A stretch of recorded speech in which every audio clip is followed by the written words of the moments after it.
I was almost aborted.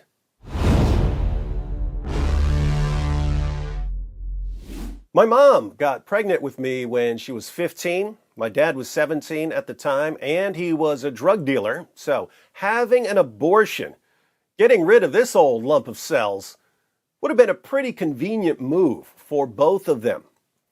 My mom got pregnant again a year or two after she had me, and she had an abortion then. So they took out one of my siblings.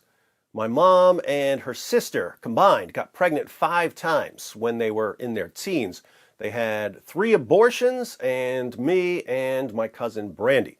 40% survival rate for the original 5.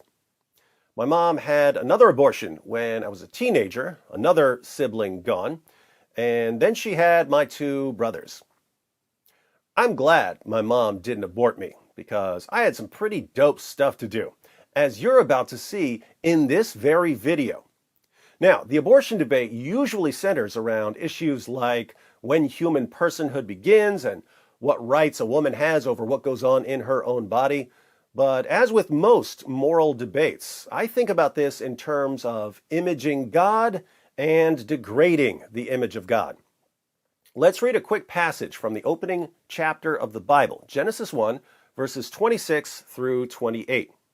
Then God said, "Let us make man in our image, after our likeness, and let them have dominion over the fish of the sea, and over the birds of the heavens, and over the livestock, and over all the earth, and over every creeping thing that creeps on the earth." So God created man in his own image. In the image of God he created him. Male and female he created them. And God blessed them. And God said to them, "Be fruitful and multiply, and fill the earth and subdue it, and have dominion over the fish of the sea, and over the birds of the heavens, and over every living thing that moves on the earth." Now, in my video, Norm Macdonald, The Image of God, we discussed what it means to be created in the image of God. The Bible never gives a clear explanation of what the phrase image of God means, but when we examine the main passage in Genesis 1, we see that it has something to do with 3 relationships: man's relationship with God, man's relationship with other human beings, and man's relationship with nature. Human beings, both male and female, can image God in these relationships. In another video, Mark Zuckerberg, The Image of God, we saw another important component of the doctrine drawn from the larger context of Genesis 1. The passage about man being created in God's image is immediately preceded by God creating the universe. God creates, God creates, God creates, God creates, God creates, God creates, and then God creates man in his image after his likeness. One possible implication of the passage in context is that man is supposed to image God in creating, like when we make epic videos. But now we're going to look at another way human beings image God, namely in producing children. In Genesis chapter 5 we read, "This is the book of the generations of Adam. When God created man, he made him in the likeness of God. Male and female he created them, and he blessed them and named them man when they were created. When Adam had lived 130 years, he fathered a son in his own likeness, after his image, and named him Seth." God created man in his likeness. Then Adam fathered a son in his own likeness, after his image. I've seen a lot of people claim that when the Bible says Adam fathered a son in his own likeness, it means that Adam's offspring were no longer the image of God because of sin and the fall. So Adam and Eve were created in the image of God, but they sinned, so their children were no longer the image of God. But we can't agree with an interpretation that contradicts what other passages about the image of God say, and Genesis 9:6 and James 3:9 say that people long after sin and the fall are still created in the image and likeness of God.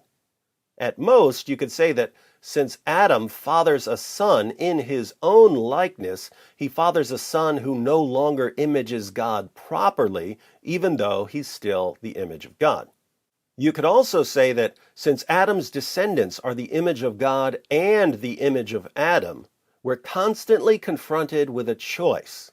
The choice of whether to image God in our relationships with others or to image Adam in those relationships. When we image God, we somehow reflect the eternal nature of God. When we image Adam, we reflect a kind of selfishness that seeks to replace God with something else. But let's think about how human beings image God in producing children. In Genesis 1:26, God says, "Let us make man in our image, after our likeness." Let us make man in our image, after our likeness. When you first read this, you might think that God is talking to the angels or something, but man isn't created in the image of angels. This is the triune God. Man is created in the image of the triune God. Based on this verse, some have claimed that God is telling us that each human being is a kind of trinity composed of body, soul, and spirit. But there's nothing in this passage about body, soul, and spirit. There is, however, a unity and a diversity in this passage that has to do with human beings. Where's the unity? God creates man. Where's the diversity? Male and female. Watch what happens when we go back to Genesis 5. A son is generated within Eve's body. Eve, with some help from Adam, generates a son. Remember, Eve is the image and likeness of God. Eve, who is the image of God, generates a son, who is the image of God, and thus Eve and her son image the eternal generation of God the Son within the nature of the Trinity. Keep in mind, a human being generating another human being is very, very different from eternal generation. All of the ways we image God are finite, temporal reflections of the infinite, eternal God. But Eve generating a son does image the eternal generation of the divine Son. Look more closely at this passage, and you'll see something else. Male and female were both named man. The Hebrew word for man here is Adam. So, Adam is a generic name for humanity, similar to our word mankind. In fact, many translations translate man here as mankind. But there's also a specific person who's named Adam. The word Adam can refer to humanity in general, but it can also refer to a specific man. So, Adam is Adam. Adam, the person, is Adam, the kind of thing human beings are. But Eve is Adam as well. Eve, the person, is Adam, the kind of thing human beings are. Seth is also Adam. Seth, the person, is Adam, the kind of thing human beings are. Adam, the person, is not Eve, the person. Eve, the person, is not Seth, the person. Seth, the person, is not Adam, the person. But Adam is Adam, Eve is Adam, and Seth is Adam. Look familiar? It should. It looks very similar to a conceptual diagram of the Trinity. To be clear, once again, the triune God is very, very different from human beings and from human relationships. The triune God and the relationships within the triune God are infinite and eternal. Human beings are finite, temporal images of the infinite, eternal divine nature. Persons of the Trinity share the same divine essence. Human persons function as separate beings. But a man and a woman producing a child, a man who's Adam, and a woman who's Adam, producing a child who's Adam, a man who's the image of God, and a woman who's the image of God, producing a child who's the image of God, does reflect something about the eternal nature of God. So, human beings are created in the image of God, and we image God in a lot of different ways. We image God in our ever-increasing dominion over the natural world. We image God in our relationships with other people. We image God in our love for the persons of the Trinity. We image God when we create things. We also image God when we produce children. When a woman, who's the image of God, becomes pregnant, another image of God is actualized within her. Before, there was only the potential to produce another image of God, the potential to image God by producing the image of God.